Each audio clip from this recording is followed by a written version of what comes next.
Good afternoon everyone. आज मैं फिर से आपको डेरिवेशन पढ़ाने जा रहा हूँ। अभी इलेक्ट्रोस्टैटिक्स टॉपिक में बहुत सारे डेरिवेशन बाकी हैं। आई होप आप एंजॉय करोगे। और जो बच्चे इस एपिसोड को फर्स्ट टाइम देख रहे होंगे उनसे मैं फिर से रिक्वेस्ट और अपील करता हूँ कि वो फिजिकल मैथमेटिक्स के सारे एपिसोड अपडेट कर लेंगे, तब उनको बेहतर समझ में आएगा, नहीं तो समझने में दिक्कत होगी। तो आज का मेरा टॉपिक है बच्चों, electric field and potential due to solid sphere of uniform charge distribution. इस टॉपिक का मैं डेरिवेशन देने जा रहा हूँ और डेरिवेशन के बाद इसकी ग्राफिकल एनालिसिस करूँगा। वो बहुत इंपॉर्टेंट होता है बोर्ड और कॉम्पिटिशन्स दोनों के लिए, तो आप इसको सीरियसली वॉच करोगे। तो मैं स्टार्ट करने जा रहा हूँ। यूनिफॉर्म चार्ज डिस्ट्रीब्यूशन का मीनिंग होता है कि स्फीयर के अंदर हर पॉइंट पर वॉल्यूम चार्ज डेंसिटी रो की वैल्यू कांस्टेंट होगी। प्यारे बच्चों, रो को किसी छोटे से वॉल्यूम में डिफाइन किया जाता है। अगर छोटा सा वॉल्यूम dv है, उसके अंदर बहुत थोड़ा सा चार्ज dq है, तो उस वॉल्यूम के सेंटर पे जो रो की वैल्यू होती है dq/dv, इसको कहते हैं चार्ज पर यूनिट वॉल्यूम। तो यूनिफॉर्म चार्ज डिस्ट्रीब्यूशन बोला गया है तो रो को हर पॉइंट पे कांस्टेंट माना जाएगा। ओरिजिनल डेफिनेशन तो dq/dv होता है, लेकिन कंडीशनल फार्मूला चेंज हो जाता है। अगर आपके क्वेश्चन में रो को कांस्टेंट बताया गया तो क्रॉस मल्टीप्लाई करोगे तो dq आएगा रो dv, फिर इंटीग्रेट करोगे, dq का इंटीग्रल q होगा। रो को कांस्टेंट बताया गया तो रो इंटीग्रल के बाहर निकल आएगा, इंटीग्रल में खाली dv बचेगा और dv का integral whole volume, that is big volume v। Now q equals rho into v। प्यारे बच्चों, यहाँ से रो की वैल्यू क्या बनती है? रो की वैल्यू बनती है q/v। मैं आपको बताना चाहता हूँ कि ये ओरिजिनल फार्मूला नहीं है, ये फार्मूला कंडीशनल है। आप इस फार्मूले को तब इस्तेमाल करोगे जब हर पॉइंट पे रो की वैल्यू कांस्टेंट होगी। अदरवाइज रो का ओरिजिनल फार्मूला dq/dv होता है, बट इसकी वैल्यू q/v होगा, क्योंकि आपके क्वेश्चन में रो की वैल्यू कांस्टेंट बोला है। q का मतलब whole of the charge, v का मतलब होल ऑफ द वॉल्यूम। तो मैं इस डेरिवेशन में रो की वैल्यू q/v लेने जा रहा हूँ, और जो v होगा पूरे स्फीयर का वॉल्यूम होगा, that is 4/3 pi r cube. Now doing cross multiplication, q can be written as rho into 4/3 pi r cube. तो जब भी मुझे q को रिप्लेस करना होगा मैं इस फार्मूले को इस्तेमाल करूँगा। बच्चों, यहाँ पे दो केस होगा, डायग्राम देखो समझा रहा हूँ। ये है solid sphere of uniform charge distribution.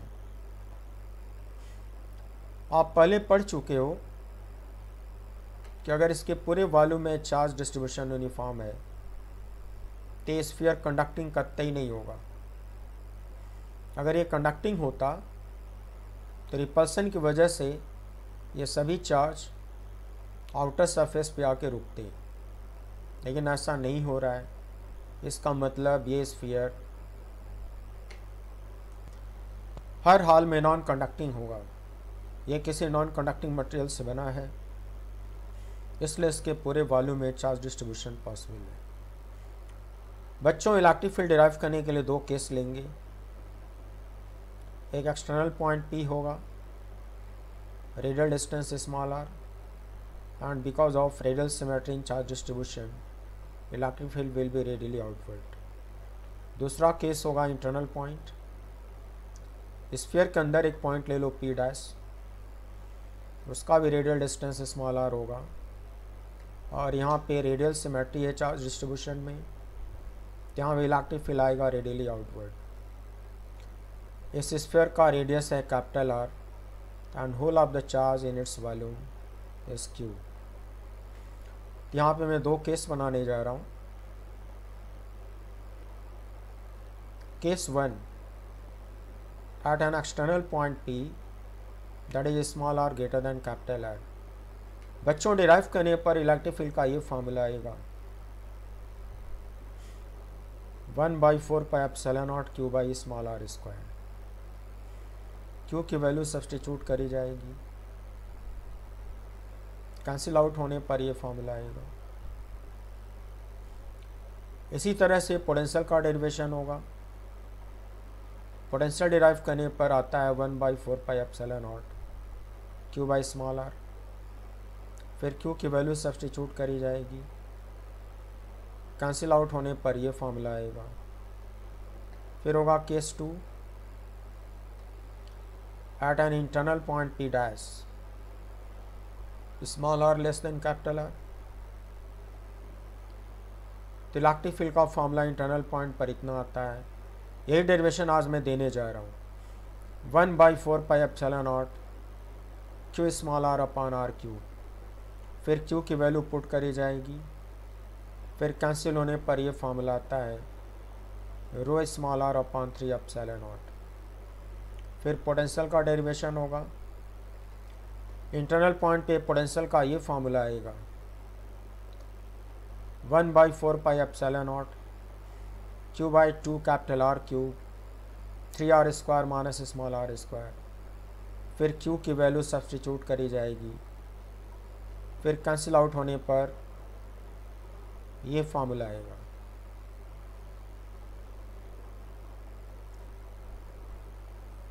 तो बच्चों पोटेंशियल का यहाँ पे दो फार्मूला आपको मैं दिखा रहा हूँ। अभी मैं इसका डेरिवेशन आपको समझाने जा रहा हूँ। पहला फार्मूला स्मॉल q के टर्म में आता है 1/4πε0 Q by 2 capital R cube 3r square minus small are square. दूसरा फार्मूला रो के टर्म में आता है, यहाँ से rho by 6ε0 and with in bracket 3 capital R square minus small are square. तो पहले मैं इसका डेरिवेशन बताने जा रहा हूँ, फिर हम लोग इसकी ग्राफिकल एनालिसिस करेंगे। डेरिवेशन के लिए गॉस थ्योरम यूज़ करना होगा बच्चों। ग्राफिकल एनालिसिस करूँगा तो इसको डिस्कस करूँगा। अभी स्किप करता हूँ।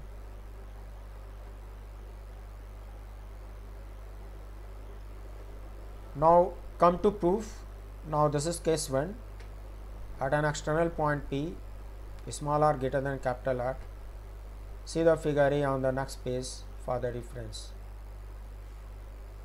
So according to Gauss theorem, total flux passing through closed Gaussian surface becomes equal to cyclic integral E dot ds equals q bound upon epsilon naught. Is it? बच्चों जो मैं गॉसियन सरफेस दिखाऊंगा उसके अंदर जो total bound charge होगा वो whole of the charge के बराबर होगा। I mean Q bound Q के बराबर होगा। अभी मैं डायग्राम से समझाऊंगा। ई डॉट डी एस को ओपन करूंगा। पहले डायग्राम समझ लो, फिर मैं यहाँ पे वापस आता हूँ।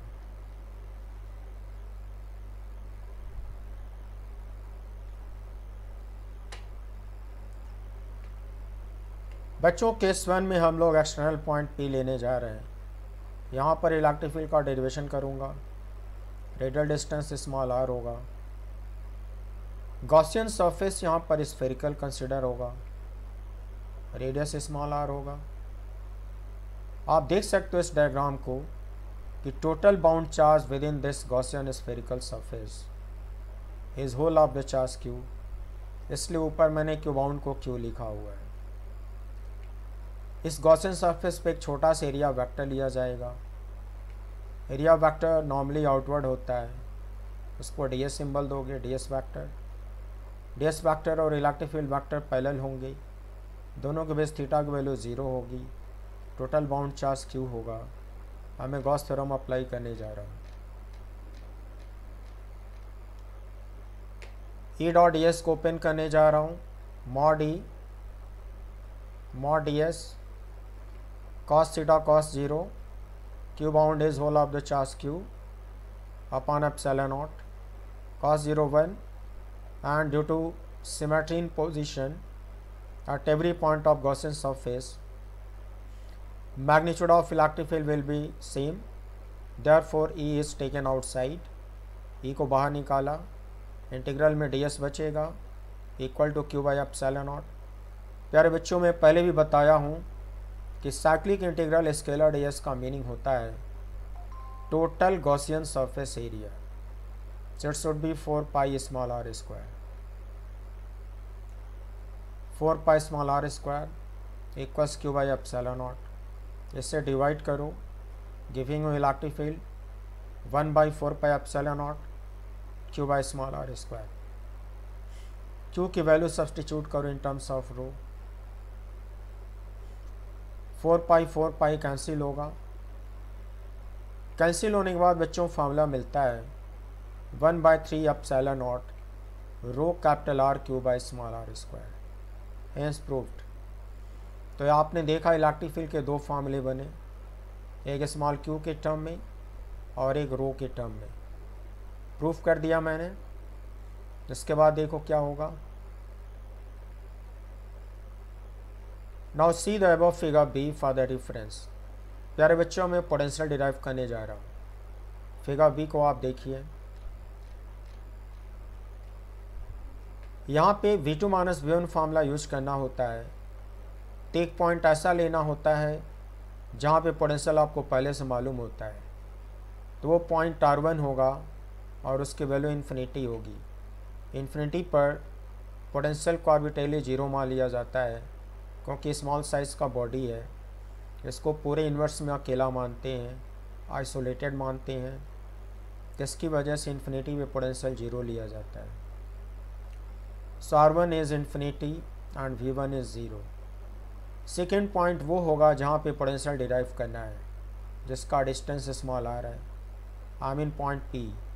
तो R2 की वैल्यू स्मॉल r होगी, V2 की वैल्यू V होगी। आप पेजेंट बन के पॉइंट 1 से स्टार्ट करो, पॉइंट 2 पे आके रुक जाओ। जब आप रास्ते में इनवर्ड आ रहे थे, किसी मोमेंट पर आप किसी पॉइंट से गुजरते हो, तो आप पहले से जानते हो कि electric field vector radially outward होता है, लेकिन इनवर्ड आ रहे हो तो डिस्प्लेसमेंट वेक्टर डी आर को इनवर्ड दिखाओगे।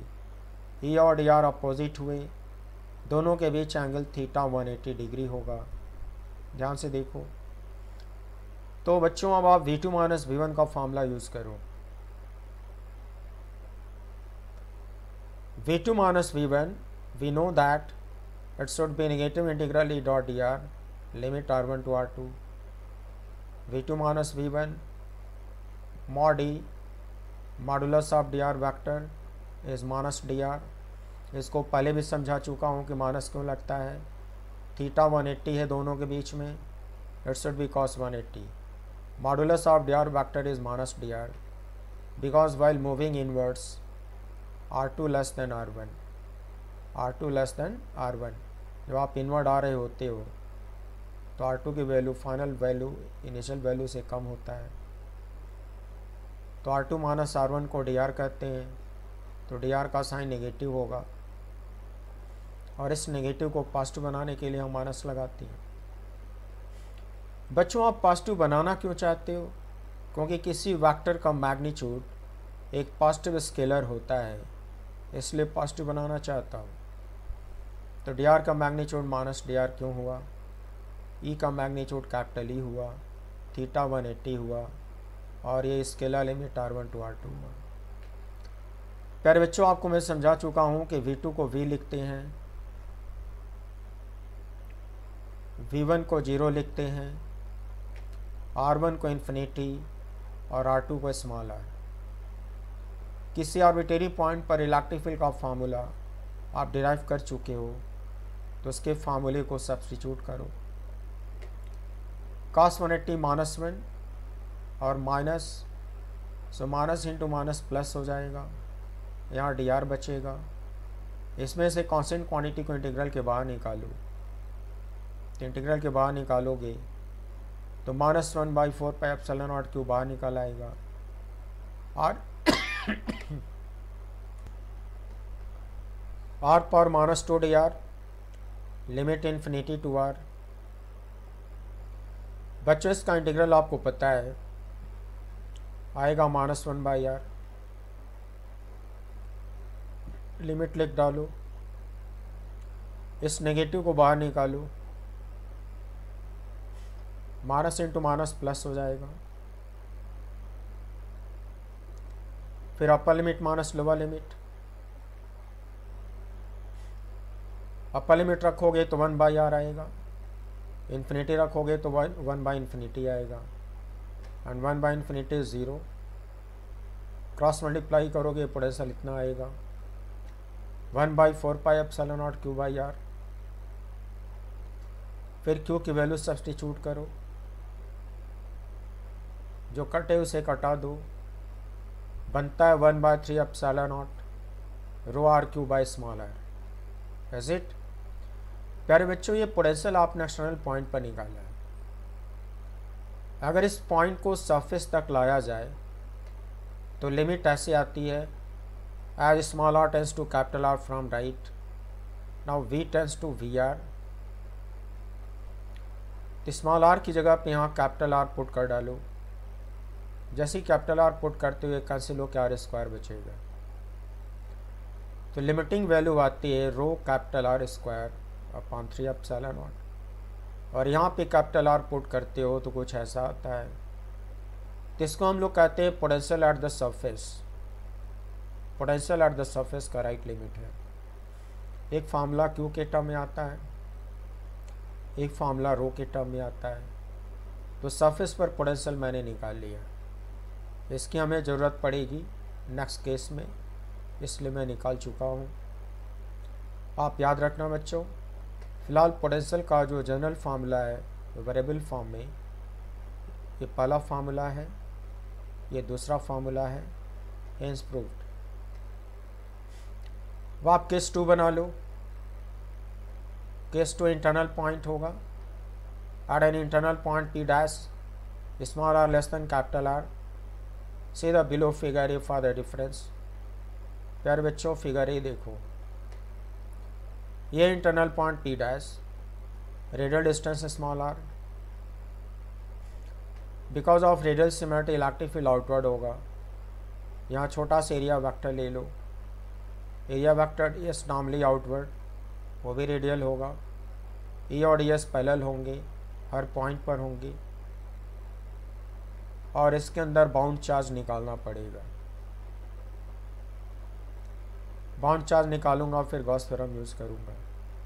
गॉसियन सरफेस स्फेरिकल है, रेडियस स्मॉल r है। सबसे पहले बाउंड चार्ज निकालूंगा, देखो कैसे मिलेगा।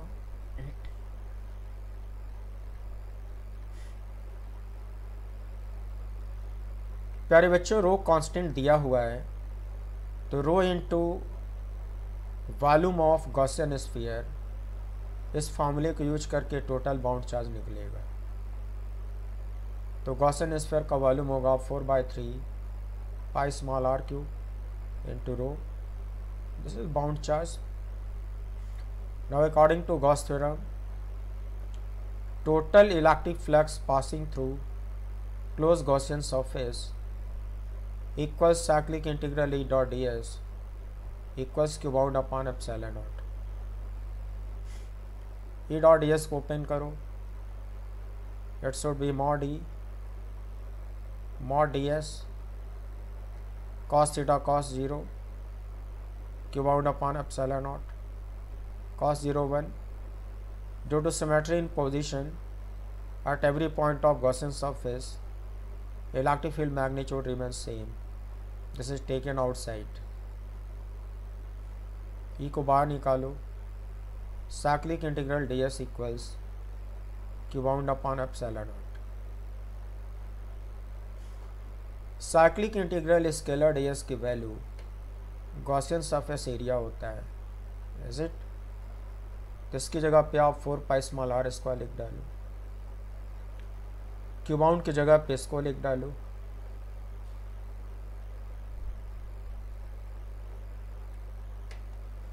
बच्चों, ये है टोटल गॉसियन सरफेस एरिया।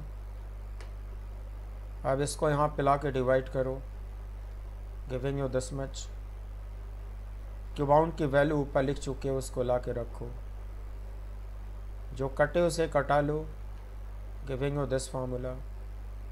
बच्चों, इलेक्ट्रिक फील्ड का पहला फार्मूला आता है rho small r upon 3 epsilon not.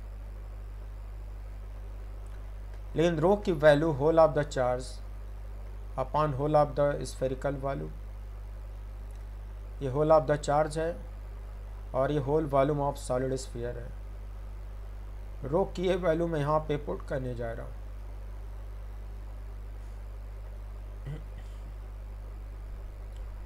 Put करने के बाद कैंसिल कराऊंगा तो ये पहला फार्मूला आएगा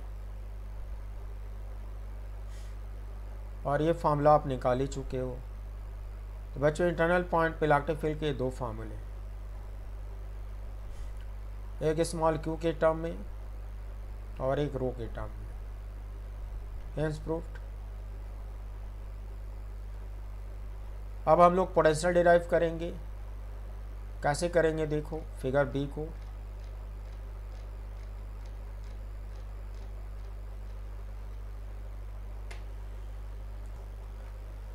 बच्चों इलेक्ट्रिक फील्ड का जो फार्मूला आप डिराइव अभी अभी करे हो वो इंटरनल पॉइंट के लिए करे हो।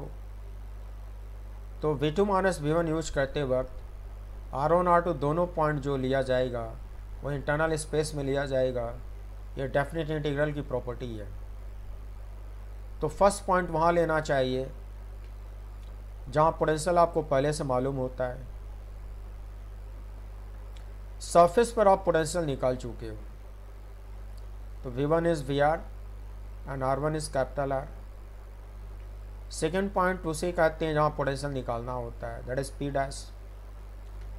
तो R2 की वैल्यू स्मॉल r होगी तो V2 की वैल्यू V लिखी जाएगी। फिर आप एजेंट बन के फर्स्ट पॉइंट से स्टार्ट करो, सेकेंड पॉइंट तक अपनी जर्नी करो, ले जाओ।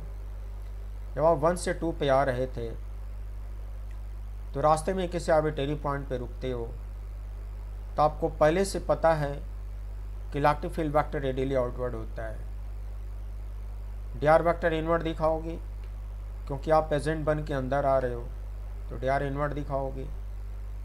दोनों अपोजिट हुए, दोनों वेक्टर के बेस थीटा 180 होगा।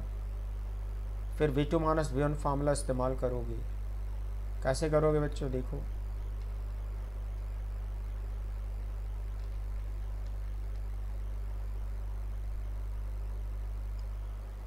V2 minus V1 equals negative integral E dot DR limit R1 to R2। ये फार्मूला आप कई बार यूज कर चुके हो, मैं इसका डेरिवेशन बहुत पहले दे चुका हूँ। Now V2 is V and V1 is VR.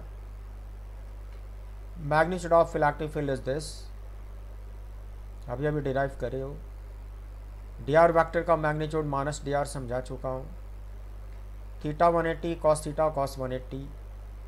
R1 की जगह पे कैपिटल R, R2 की जगह पे स्मॉल r। लिमिट समझा चुका हूँ। इसमें से कांस्टेंट क्वांटिटी बाहर निकालूँ तो ये देखो कांस्टेंट बाहर निकाल लिया। माइनस VR को राइट साइड में ट्रांसफ़र किया, प्लस VR हो गया। बच्चों इंटीग्रल के अंदर केवल RdR बचेगा क्योंकि cos 180 -1 होगा और ये माइनस माइनस प्लस होगा। तो वेरिएबल जो होंगे RdR वो इंटीग्रल में आएंगे। कांस्टेंट बाहर निकल आएगा, लिमिट लगा दिया। VR के दो फार्मूले डिराइव करे गए थे तो एक फार्मूले को ला के पुट कर दिया। फिर RdR का इंटीग्रल आप पहले से जानते हो, R²/2। लिमिट लगा दो।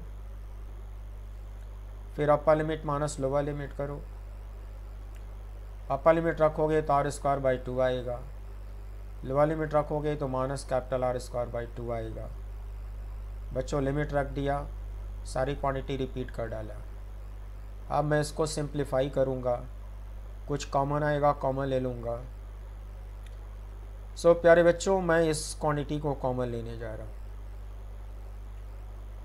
इसको कॉमन लेने के बाद सिंप्लीफाई करने के बाद ब्रैकेट में आता है 3 capital R² minus small r²। जब Q की वैल्यू रो के फॉर्म में सब्सटीट्यूट करी जाती है, कैंसिल आउट होने के बाद ये दूसरा फार्मूला आता है। ये आप खुद से करके देख लेना। Q की वैल्यू निकालना सिखा चुका हूँ थोड़ी देर पहले।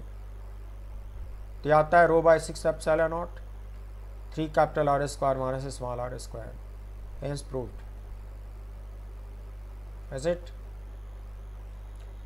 अब प्यारे बच्चों में ग्राफिकल एनालिसिस करने जा रहा हूँ। See figure A and figure B on page number 81। Figure A figure B में ग्राफ बनाए गए हैं, उसका रेफरेंस लेना होगा। तो पहले एनालिसिस कर दूं, फिर मैं फिगर पे चलता हूँ। दो केस बनाए हो तो दोनों केस को अलग अलग डिस्कस करो। Case 1 small R more than capital R and we know electric field is this and potential is this। ये आप डिराइव कर चुके हो। तब आगे क्या करने वाले हो बच्चों? पर बच्चों ये टॉपिक मैं अपनी बुक से पढ़ा रहा हूँ, जिसका टाइटल है इलेक्ट्रोस्टैटिक्स एंड कैपेसिटेंस वॉल्यूम 2, और इसका राइटअप प्रिपेयर कर रहा हूँ और कुछ दिनों में पब्लिश हो जाएगी, तो मैं आपको इन्फॉर्म कर दूँगा। तभी मैं राइटअप प्रिपेयर कर रहा हूँ और उसी से मैं आपको पढ़ा रहा हूँ। ग्राफ बनाने के लिए पहले हम लोग फर्स्ट डेरिवेटिव निकालेंगे इलेक्ट्रिक फील्ड का। DDR of electric field formula रख दिया। इसमें स्मॉल आर को वेरिएबल बना देते हैं, कांस्टेंट को बाहर निकालते हैं, आर स्क्वायर को ऊपर ले जाते हैं, तो आर पावर -2 होता है और उसका डिफरेंशियल आता है -2 इंटू आर पावर -3। तो बच्चों वो नीचे आके आर क्यूब होगा। -2 यहाँ लिख डाला, कांस्टेंट को निकाल लिया।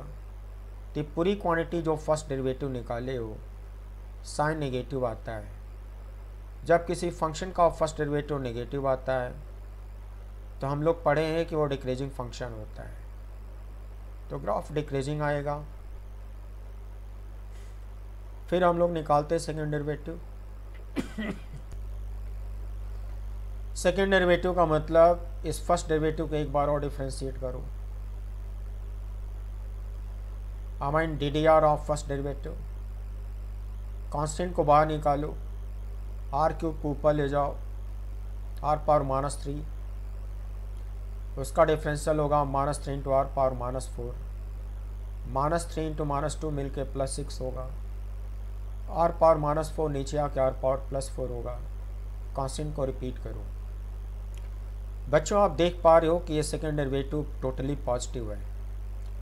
जब सेकेंड डेरिवेटिव पॉजिटिव आता है तो मैं ग्राफिकल कॉन्सेप्ट आपको ये पढ़ाया हूँ कि ग्राफ दिखता है कॉनकेव अपसाइड। तो आपका ग्राफ दिखेगा decreasing and concave upside. It means CR graph will be decreasing concave upside. इसको मैं डायग्राम में आपको समझाता हूँ, देखिए ज़रा।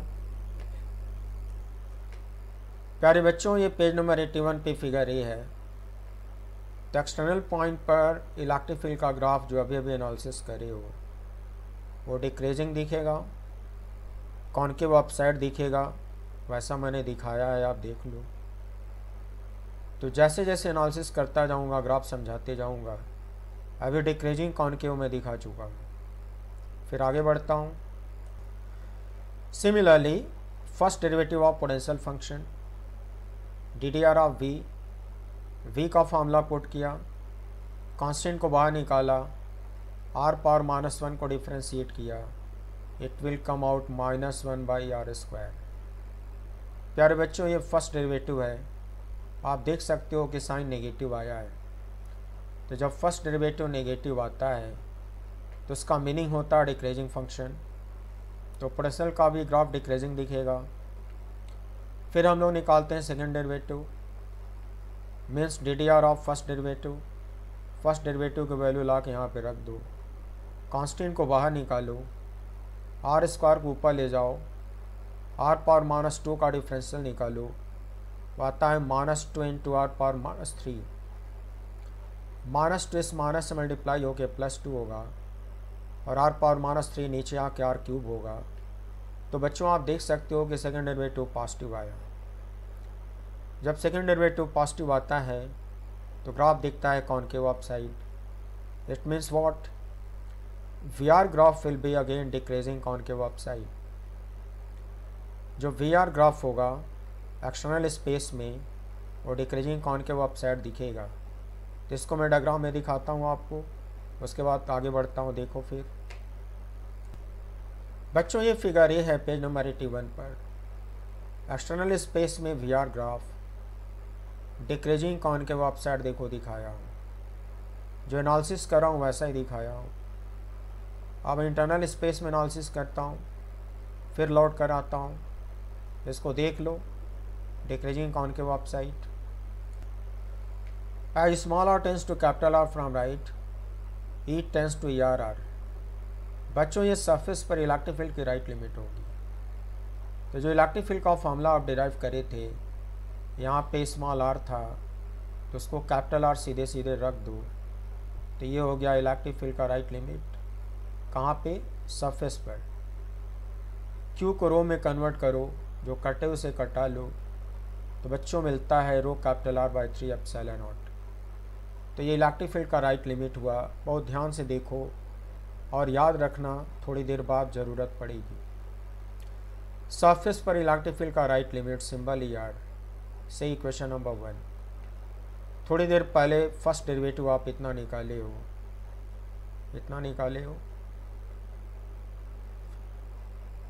फर्स्ट डेरिवेटिव एक्सटर्नल पॉइंट पर इतना निकाले हो। Small r tends to capital R from right, यहाँ पे कैपिटल R पुट करो, तो फर्स्ट डेरिवेटिव का ये राइट लिमिट होगा। कैपिटल R पुट करोगे तो यहाँ r³ आएगा। प्यारे बच्चों, ये टैंजेंट का स्लोप है। इलेक्ट्रिक फील्ड के ग्राफ के टैंजेंट का स्लोप का ये राइट लिमिट कहलाएगा, और वो राइट लिमिट इतना आएगा। इसको इक्वेशन नंबर 2 कर दो। अब पोटेंशियल की राइट लिमिट निकालो। As small r tends to capital R from right, V tends to VRR। Surface पर पोटेंशियल की राइट लिमिट। बच्चों, जो फार्मूला आप निकाले हो, यहाँ पे स्मॉल r था, उसको सीधे सीधे कैपिटल R पुट करो, फिर इसको रो में कन्वर्ट करो, कैंसिल आउट कराओगे तो ये फार्मूला भी आएगा।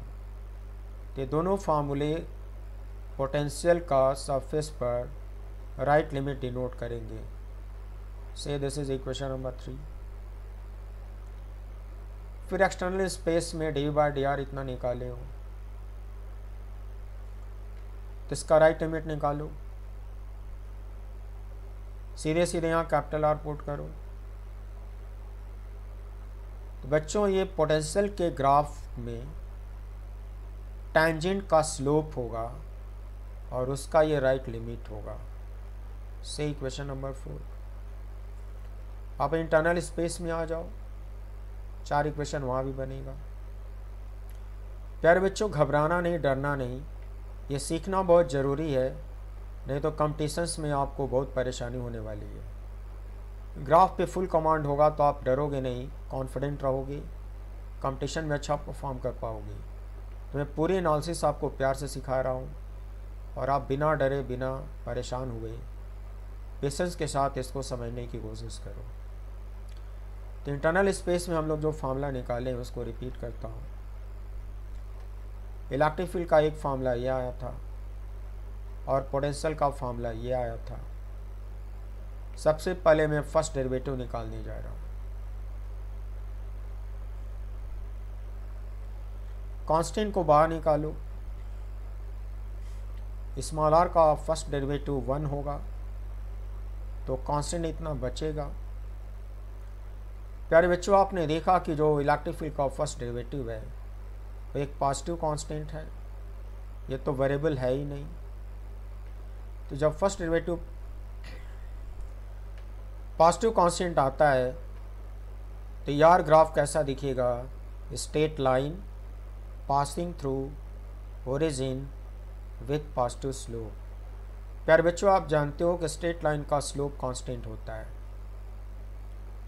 तो अगर स्लोप कांस्टेंट आया है तो ग्राफ स्ट्रेट लाइन दिखेगा, और स्लोप पॉजिटिव दिखना चाहिए और ओरिजिन से पास करेगा। प्यारे बच्चों, यार ग्राफ ओरिजिन से क्यों पास करेगा? क्योंकि इस फार्मूले में जब आर को 0 पुट करोगे तो इलेक्ट्रिक फील्ड 0 आएगा। इसलिए ग्राफ ओरिजिन से पास करेगा। तो इसको मैं आपको डायग्राम में दिखाता हूँ, वहाँ से समझो। फिगर ए में इलेक्ट्रिक फील्ड का ग्राफ देखो। ये आपका इंटरनल स्पेस 0 से कैपिटल आर। तो बच्चों इलेक्ट्रिक फील्ड का ग्राफ आएगा straight line passing through origin with positive slope. बच्चों इसका स्लोप पॉजिटिव है, कैसे समझोगे? क्योंकि ये लाइन जो पॉजिटिव डायरेक्शन से एंटी क्लॉकवाइज थीटा बना रही है वो लेस देन 90 है, तो इस लाइन का स्लोप पॉजिटिव माना जाएगा। तो जो आपने एनालिसिस किया वही यहाँ दिखाए हो। आगे देखो, similarly dv by D R D of v। बच्चों इंटरनल स्पेस में आपने पोटेंशियल का एक फॉर्मूला ये भी डिराइव किया था। अब आप डिफ्रेंशिएट करोगे, स्मॉल आर को वेरिएबल बनाए हो, ये सब कांस्टेंट होगा, कांस्टेंट को बाहर निकालो, इसको डिफ्रेंशिएट करो, तो कांस्टेंट इसका डिफरेंशियल 0 आएगा, इसका -2r आएगा, -2r पुट करो।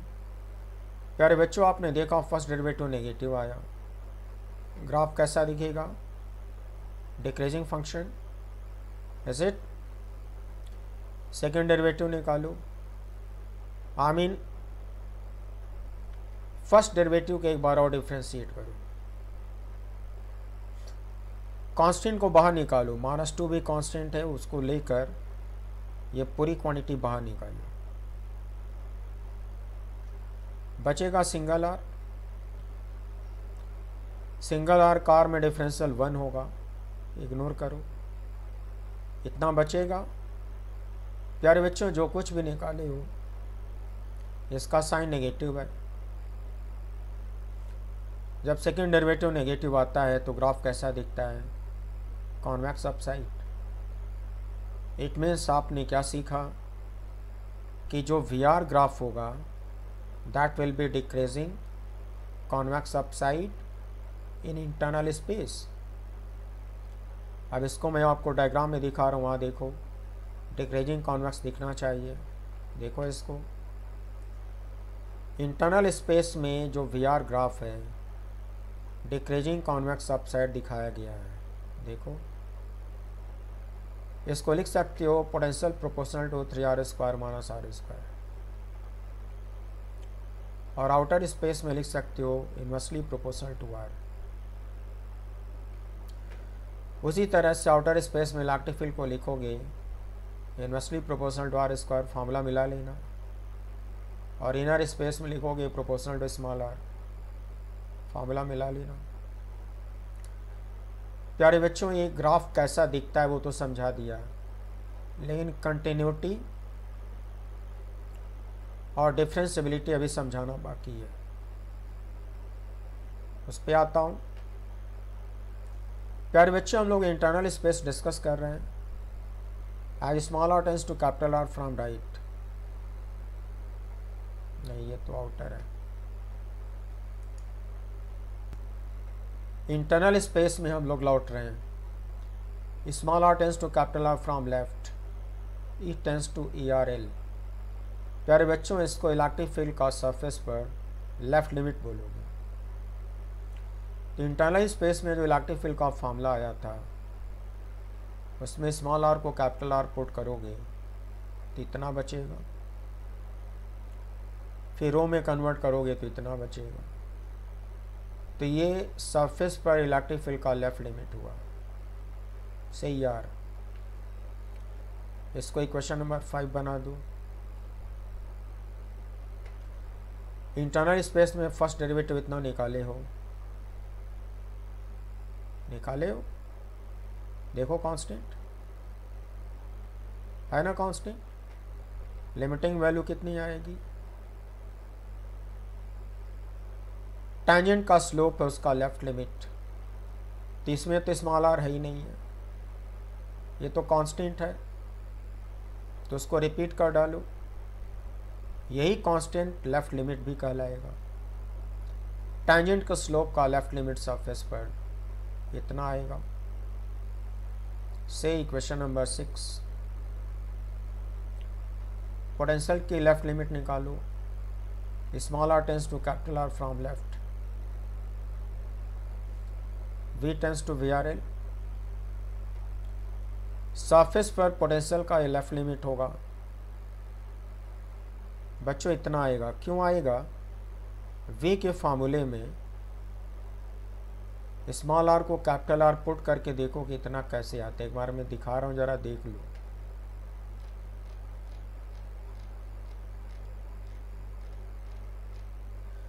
बच्चों इंटरनल स्पेस में यह है वी का फार्मूला।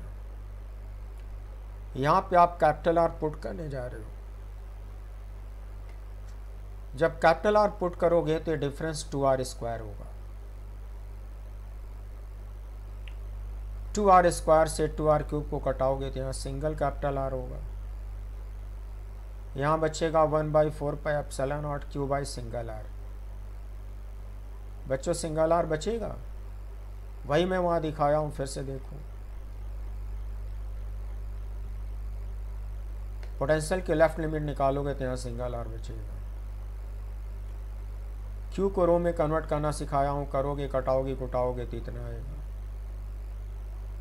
तो ये हो गया आपका लेफ्ट लिमिट, पोटेंशियल का लेफ्ट लिमिट। सही क्वेश्चन नंबर 7, इंटरनल स्पेस में फर्स्ट डेरिवेटिव dy/dr इतना निकाल चुके हो थोड़ी देर पहले। ये पोटेंशियल के ग्राफ का टेंजेंट का स्लोप होगा, तो इसका लेफ्ट लिमिट निकालो।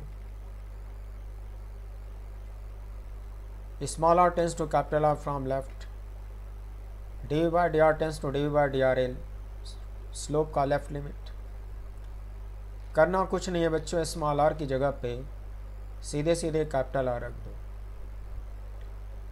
कैपिटल आर r³ से कटाओ, कैपिटल R², 2 को 2 से कटाओ तो बच्चों लेफ्ट लिमिट कितनी आती है देखो, डेफिनेटली इतनी बचेगी। ये टेंजेंट के स्लोप का लेफ्ट लिमिट हो गया सरफेस पर। सही क्वेश्चन नंबर 8। प्यारे बच्चे जो 8 इक्वेशन आपने डिराइव करे, अब इससे आप कंक्लूजन क्या निकालने जा रहे हैं? कंक्लूजन ये निकालने जा रहा हूँ कि from equation 3 and 7 left limit of VR equals right limit of VR, that is only VR, comes out rho r² by 3ε0। प्यारे बच्चों 8 इक्वेशन बनाया हूँ, इन दोनों को आप कंपेयर कर लेना, खुद से देख लेना। मैं तो अपना काम कर चुका हूँ। ये दोनों लिमिट बराबर है और इतने के बराबर है। तो जब पोटेंशियल के लेफ़्ट और राइट लिमिट सरफेस पर बराबर है तो सरफेस पे पोटेंशियल का ग्राफ कंटिन्यूस दिखेगा। मैं अभी थोड़ी देर बाद ग्राफ पे लौटूंगा, दिखाऊंगा कि वो कंटिन्यूस है सरफेस पर, क्योंकि दोनों लिमिट बराबर है। Similarly from equation 1 and 5 left limit of ER equals right limit of ER, that is only ER। बच्चों इन दोनों को आप कंपेयर कर लेना, ये दोनों लिमिट बराबर है और वो rho r by 3ε0 है। इसका मतलब इलेक्ट्रिक फील्ड का ग्राफ सरफेस पर कंटिन्यूस होगा। मैं अभी दिखा दूंगा, कंटिन्यूस AB होगा, कंटिन्यूस AB होगा। अब टेंजेंट के स्लोप का लेफ्ट लिमिट, इक्वेशन 2 और 6 को कंपेयर करो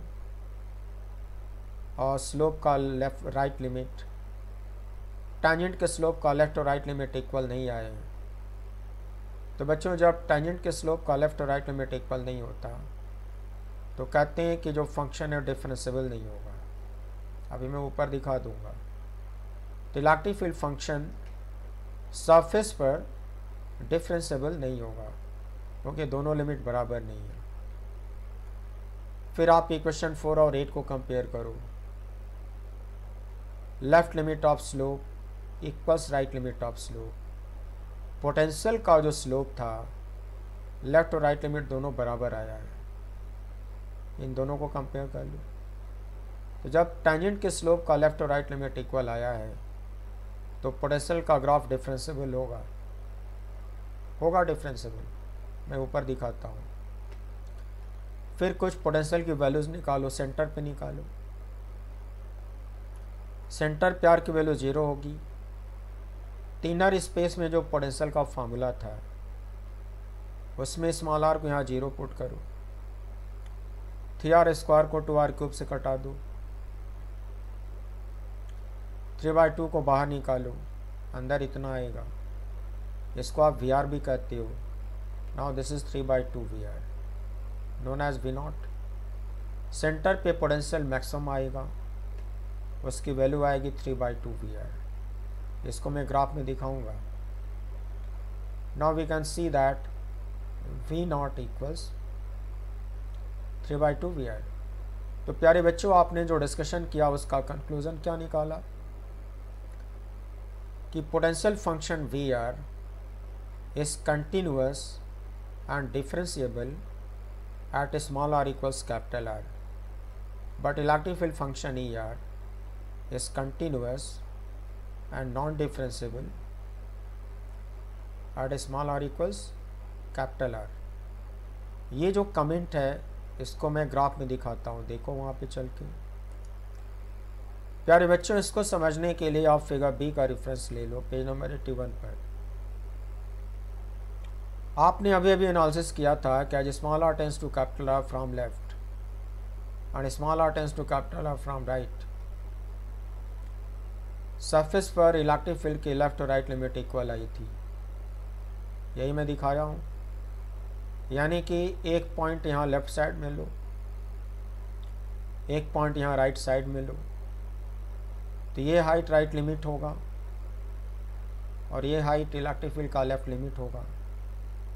दोनों लिमिट लगभग बराबर है, तो जब दोनों लिमिट बराबर हैं तो ग्राफ कंटिन्यूअस दिखेगा। तो कंटिन्यूअस तो दिख रहा है, ये जंप तो नहीं किया। उसके बाद ये जो डॉट बनाए हो लेफ्ट साइड में,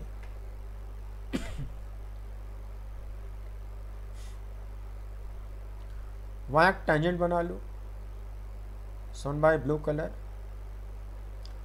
इस टेंजेंट का स्लोप पॉजिटिव आएगा और जो टेंजेंट का स्लोप होगा वो लेफ्ट लिमिट होगा। जो राइट डॉट है वहाँ पे एक टेंजेंट बना लो, सोन बाय पिंक कलर। बच्चों, राइट साइड के डॉट पे जो टेंजेंट बनाए हो इसका स्लोप नेगेटिव होगा, तो इसको आप राइट लिमिट बोलोगे। तो ये नेगेटिव स्लोप, ये पॉजिटिव स्लोप, ये दोनों बराबर नहीं होंगे, इसका मतलब यहाँ पे ग्राफ डिफरेंशिएबल नहीं होगा। डिफरेंशिएबल नहीं होने का मतलब नुकीला दिखेगा, पॉइंटेड। तो जब किसी पॉइंट पे ग्राफ पॉइंटेड नुकीला होता है तो टेंजेंट का जो स्लोप होता है वो अलग अलग होता है और कहते हैं ग्राफ डिफरेंशिएबल नहीं होगा। यही मैं आपको पहले समझा चुका हूँ। आगे देखो, सरफेस पर पोटेंशियल का लेफ्ट लिमिट। थोड़ा सा बाईं तरफ एक डॉट ले लो, थोड़ा सा दाईं तरफ एक डॉट ले लो। इस वाली हाइट को राइट लिमिट कहोगे, इस वाली हाइट को लेफ्ट लिमिट कहोगे। आप प्रूफ कर चुके हो कि पोटेंशियल का लेफ्ट और राइट लिमिट इक्वल आया है, तो इन दोनों की हाइट लगभग बराबर होगी, मतलब यहाँ ग्राफ कंटिन्यूअस होगा, जंप नहीं करेगा। कंटिन्यूअस दिखाया हो, देखो। फिर लेफ्ट साइड वाले पॉइंट पे टेंजेंट बना लो, shown by blue colour. Right side वाले पॉइंट पे टेंजेंट बना लो, सोन बाय पिंक कलर। प्यारे बच्चों, आप प्रूफ कर चुके हो कि स्लोप का लेफ्ट लिमिट और स्लोप का राइट लिमिट बराबर आया है, मतलब ये दोनों टेंजेंट कोइंसाइड कर जाएंगे। अगर इनको फॉरवर्ड बैकवर्ड प्रोड्यूस करा जाए तो ये कोइंसाइड कर जाएंगे, दोनों का स्लोप बराबर आएगा, तो कहते हैं कि इस पॉइंट पे आपका फंक्शन डिफरेंशिएबल होगा। तो जब दोनों टेंजेंट कोइंसाइड हो जाते हैं तो कर्व स्मूथ कर्व होता है, नुकीला नहीं होता और फंक्शन डिफरेंशिएबल होता है। Got it? r इक्वल्स 0 पर पोटेंशियल की वैल्यू मैक्सिमम निकाले हो, वो 3/2 वी आर प्रूफ कर चुके हो, इसको वी नॉट भी करती हो। तो यहाँ सेंटर पे पोटेंशियल देखो मैक्सिमम आया है, सरफेस पर पोटेंशियल को वी आर सिंबल देते हो, और ये दोनों लिमिट के बराबर है, इसका फॉर्मूला बता चुका हूँ, और सेंटर पे सबसे ज़्यादा होगा 3/2 वी आर। तो प्यारे बच्चों, इस फिगर में मैंने लिमिट को अच्छे से समझाया है, पोटेंशियल की लिमिट, इलेक्ट्रिक फील्ड की लिमिट, टैंजेंट के स्लोप की लिमिट अच्छे से समझाया है, इक्वेशन बना बना के एनालिसिस करके ये रिलेशन सेटिस्फाई करवाया है। इतनी सी बातें स्कूल कॉलेज में लोग बच्चों को नहीं पढ़ाते, वो छोड़ देते हैं कि वो खुद से समझे। बच्चे मैथ में तो सीखते हैं, फिजिक्स में इसको अप्लाई नहीं कर पाते और समझ नहीं पाते, डरते हैं, डरते रहते हैं। लेकिन मैंने इस डिफ़िकल्ट पार्ट को भी बहुत प्यार से समझाने की कोशिश करी है। अगर आप में मोटिवेशन होगा, डिवोशन होगा, तो आप मेरी बातें ज़रूर समझ जाओगे और इन्जॉय करोगे, फिजिक्स से डर निकल जाएगा। मैंने अपना काम तो किया है बच्चों, आप अपना काम करो। इतनी सी चीज़ें सीखने के लिए लोग बड़ी बड़ी कोचिंग में एडमिशन लेते हैं, दूर दूर तक जाते हैं पढ़ने के लिए, 70-80 हज़ार 1 लाख रुपए साल भर की फ़ीस देते हैं और इसी को सिखाते हैं वो लोग। वही चीज़ मैं सिखा रहा हूँ, तो कुछ बच्चे सीरियसली लेते, कुछ हल्के में लेते हैं। उनको लगता है कि कोई फ्री में क्यों सिखाएगा। भाई मैं तो सिखा रहा हूँ, अब आप में टैलेंट है तो सीख लो, टैलेंट नहीं है तो आपको फिर तो महंगी कोचिंग ज्वाइन करके पैसे को वेस्ट करना ही पड़ेगा। तो ग्राफ को मैंने ठीक ढंग से समझाया, पूरे एनालिसिस किया, पूरा डेरिवेशन बताया। सो प्यारे बच्चों, आज टाइम ज़्यादा हो रहा है, इसलिए इस एपिसोड को मैं यहीं पे कंप्लीट करता हूँ। अगले एपिसोड में मैं आपको एक नया डेरिवेशन देने जा रहा हूँ, electric field and potential due to a finite line of uniform charge distribution. ये बहुत इंपॉर्टेंट डेरिवेशन होगा। इसके डेरिवेशन पे कॉन्फिडेंस रहेगा तो कॉम्पिटिशन्स के क्वेश्चन आसानी समझ आएंगे। फिलहाल इसमें जो फार्मूला मैं डिराइव करूँगा उसका डेरिवेशन बोर्ड में तो नहीं पूछते, मगर फार्मूले के बारे में ज़रूर पूछते हैं। लेकिन कॉन्फिडेंस गेन करने के लिए हर बच्चे को डेरिवेशन पे कमांड होना चाहिए। तो मैं अपना काम तो करूँगा, आप अपना काम करो। इसी केस को मैं अगले एपिसोड में डिस्कस करूँगा और फार्मूले समझाऊँगा। उसके बाद एक और केस होगा, ring segment of uniform charge distribution. तो अगले एपिसोड में 2 इम्पॉर्टेंट डेरिवेशन देने जा रहा हूँ और उसके फार्मूले का एप्लीकेशन समझाऊँगा। तो आई होप आप मेरे साथ अगले एपिसोड में भी बने रहोगे और डेरिवेशन समझते रहोगे, फिजिक्स को एंजॉय करोगे, कॉन्फिडेंस गेन करोगे। सो आज टाइम ज़्यादा होने जा रहा है, इसलिए मैं इस एपिसोड को यहीं पे कंप्लीट करता हूँ। प्यारे बच्चों, इतनी देर तक पेशेंस के साथ मेरे साथ बने रहने के लिए thank you very much and wish you good day. See you again.